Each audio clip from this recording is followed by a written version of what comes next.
Hey, this is Aiden. I'm the developer of Tunnel.app, and in this video, I want to show you how to create your own ZD network with Docker. To start off with, I'm going to create a new directory, call it ZD, and I'm going to go in there, and I want to grab a compose file from the OpenZiti docs, go to guides, deployments, controller, and then I just want this thing right here, this compose file. There we go. So I'm going to go in here. And I'm going to change this up a little bit to be the way I like it. You don't have to do that, but to start off with, I got rid of that named volume, so I'm going to change everything to move it into a relative directory. So I'll just do that. Let's see here. Then I want to change this alias to what I configured my DNS to be. Hello? There we go.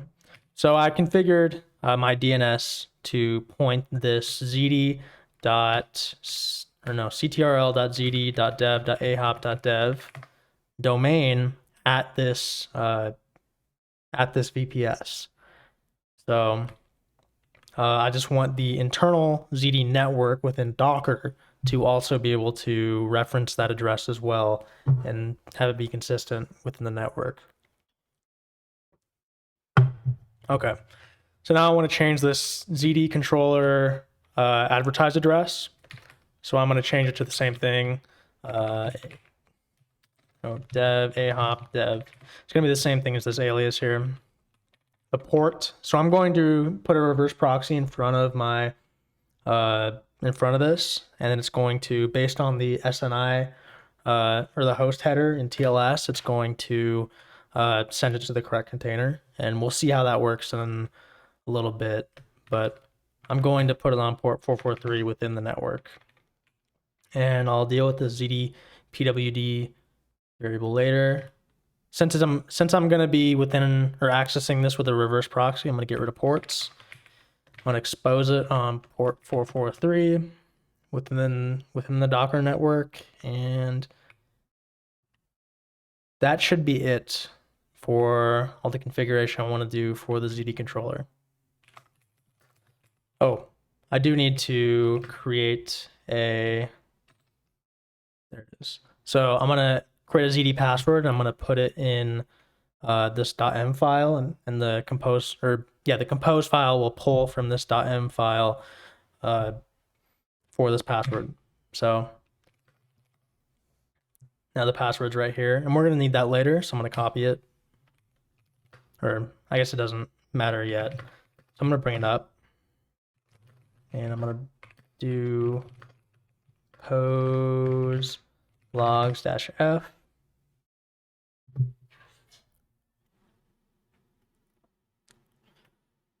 Everything looks good here. So we can't actually access the controller yet, so I'm going to go grab some configurations for my reverse proxy. I like Traefik, so I'm going to use that. Go into this directory, go into configs. So I'm just going to copy some of this stuff over, or I'm going to grab the container first, actually.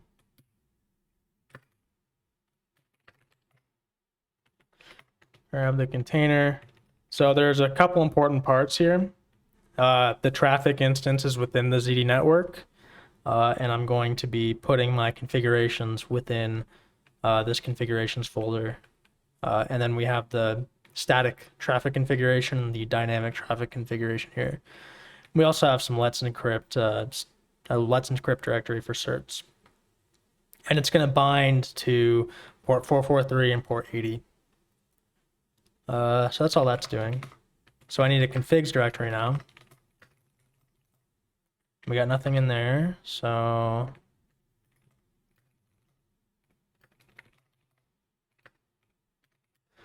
first I'm going to grab the dynamic configuration here. Paste it in. I'm just going to delete a whole bunch of this stuff real quick. So this is all you need for your dynamic configuration for just a ZD network. This is going to have, this has a router. This has two routers based on the host SNI, and it's going to route them to these different services. So this is the controller, this is the edge router, controller, edge router right here. So just have to change this root domain here to dev ahop dev, and we'll do that here as well. There we go. So that should be it for this file. Yeah, so for dynamic.yaml, this is all you need. So now I need Traefik.yaml. And I'm going to grab the Traefik.yaml in here. And this is going to be a 1-for-1 copy. Yeah, you can just copy this and put it in your static configuration, and it'll be good enough. So let's see. So this should be ready to bring up again. So I'm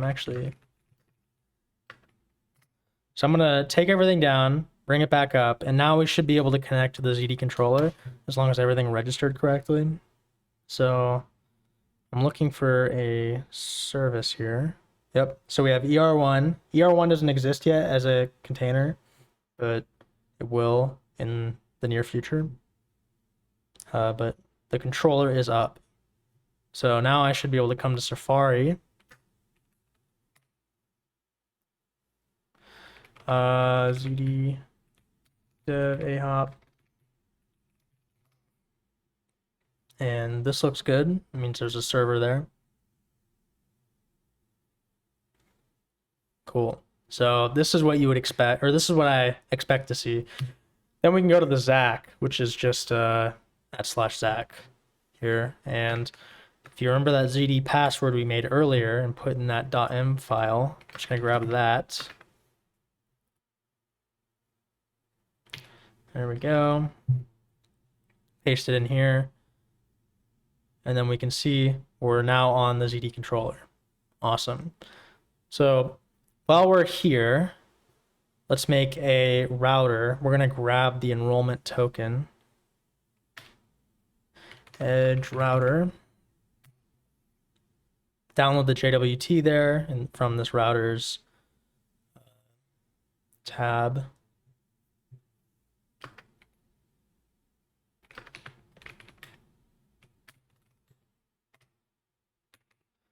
I'm grabbing that JWT I just downloaded, and I'm going to type in ZT enroll token is equal to, oh, hello. There we go. That should be correct. Yes. So what this is going to do is on our first bring up of our edge router, which we have not configured yet, to be clear, it's going to enroll with the ZT controller. And then we can use it to access services and host services within the fabric of our ZT network.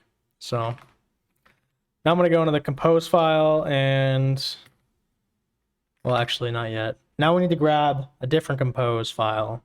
So to do that, go to router.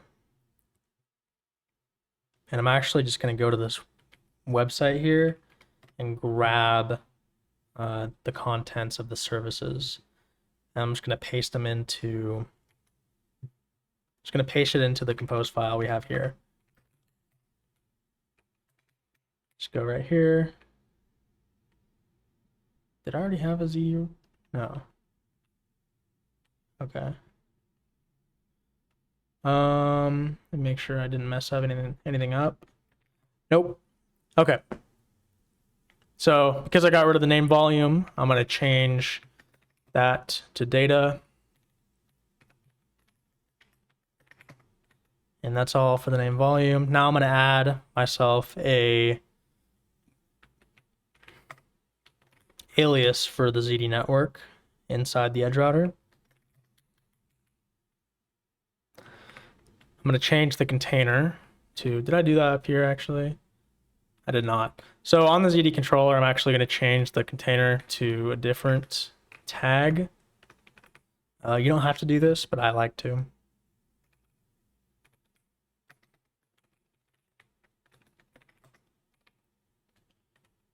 and then down on the ZD router. There. Now we have to go through these environment variables. So the controller advertised address is going to be the same one you put for the controller. So it's going to be ctrl.zd.dev.ahop.dev. Port 443, just like the controller, or just like I put in the controller. Enroll token. I think I already put that in. Yeah, we should have already put that in the .m file, so that'll be ready. Advertised address for the edge router. That's going to be er1.zd.dev.ahop.dev. And then the port 443, mode, host. So just remember this er1.zd.dev.ahop.dev points to the VPS that I'm on right now. So that's how I can reach it. Yeah, and the edge router needs to be accessible publicly. You need to be able to hit it publicly. Okay. Here's the edge. I'm gonna get rid of the ports. Expose on port 443, of course. Excuse me. Oh, did I not change? This needs to be ER1 for the aliases.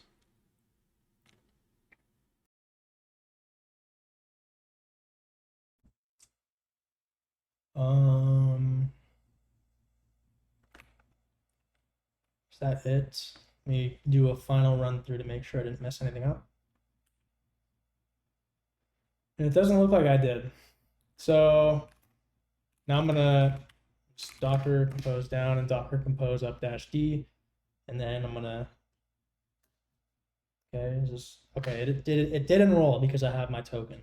So now if I go back and look at my edge router, this should, well, it's gonna take me to yeah, it'll take me to this screen first, and now it'll show that the edge router is enrolled. We'll see that in a second. Yep, now we're enrolled. And everything looks good on this end. So, okay.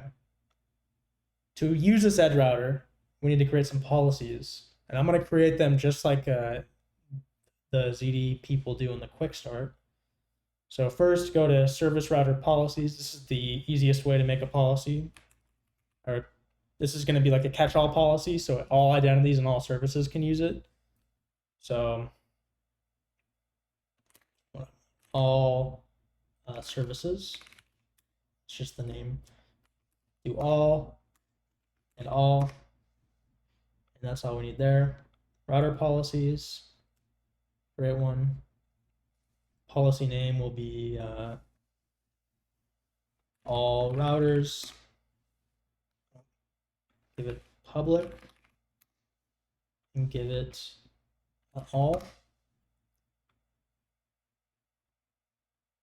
And if you want to, you can go and specifically associate identities and routers and services, and you can do all that, but I don't feel like doing that, so I'm not going to. I'm going to go into routers, and now I'm going to give it the public attribute. Awesome. So now my Z network is ready to be used. I can now create services and access services on or through the ZD network. So I'm going to create a new service or new identity. Then I'll create a service later. My identity is going to be called My MacBook Pro M3. I'm going to grab this token, and I just need to, or no, I'm going to use my desktop edge to enroll. There it is. My MacBook Pro M3. And if I did everything correctly, this should work.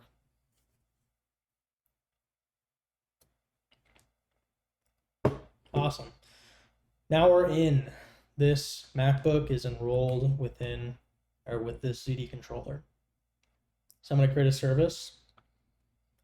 It's going to be a simple service. I'm going to show you what the service I'm going to be hosting on here is. So it's going to be, it's running on my MacBook. It's on port 9999. And it's just this who am I service. It just tells you what the contents of the HTTP request is. So